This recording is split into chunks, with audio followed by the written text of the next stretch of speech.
unahin na po natin, mga kapatid, ang PROSEC na representa po kay Director Matibag kanina, no, sa impeachment court. So, unahin natin si Bojo Amy Atienza.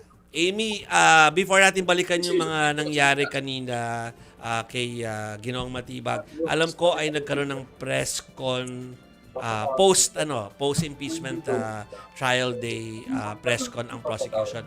Ano ang mga na-discuss nila doon?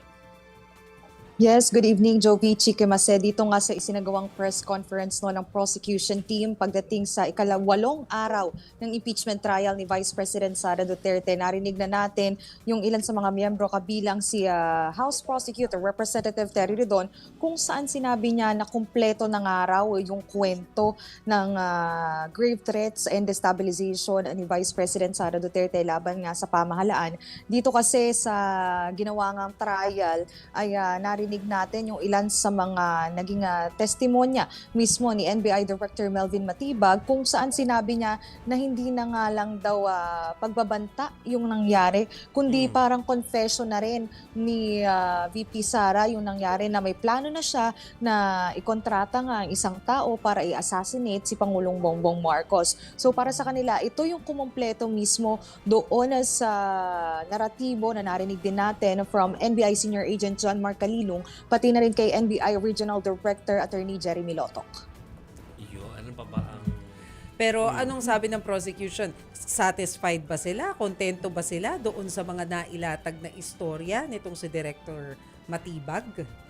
No, para sa kanila naman satisfied naman sila dito nga sa nangyari ding ikawalong araw ng trial. Though bukas abangan pa rin natin kung ano pa nga ba yung mangyayari dahil plano rin ng prosekusyon na magkaroon nga ng redirect examination pagdating dito sa naging testimonya niya patungkol pa rin doon sa grave threats nga ni Vice President Sara Duterte. Actually kanina isa nga din sa bahagi ng press con na talagang medyo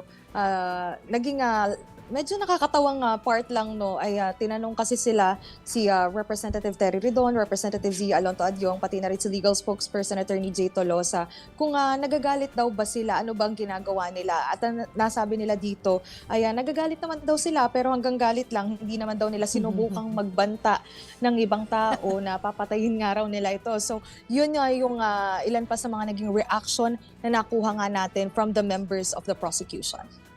Baka lang may clue sila kasi sabi mo, well of course tomorrow alam naman natin lahat na sasalang ulit si Director Matibag, no. Baka meron lang silang mga clues na kung ano yung expect tomorrow, ano yung mga pag-uusapan, specifics tomorrow, kung ano lang yung na-share nila.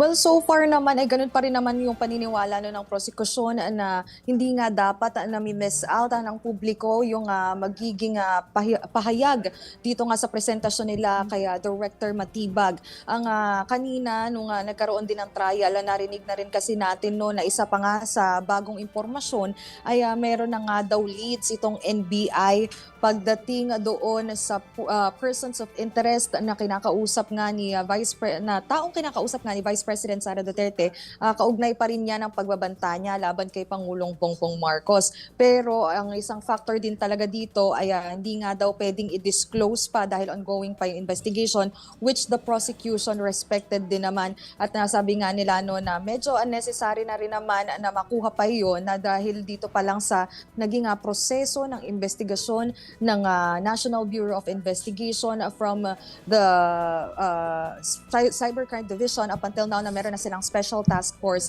ay napatunayan naman daw na may pagbabantangang ginawa itong si VP Sara. Linawin ko lang yung ilan sa mga huling sinabi ni Amy tungkol doon sa parang lead nila or meron na silang mga nakikita mga pwedeng i-pursue na mga tao Persons of interest. Persons of interest. Pero parang tama ba yung paglilinaw nila near the end na itong mga to, Amy, ay hindi yung kinausap para pumatay, kundi yung meron silang knowledge doon sa pag-offer doon sa papatay?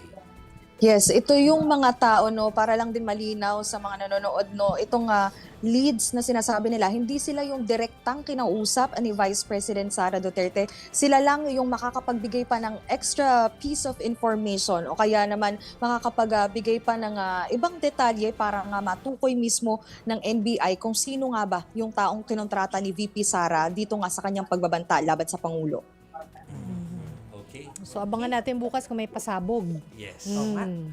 Okay, with that, thank you very much, our mobile journalist dyan sa Senado na si Amy Atienza.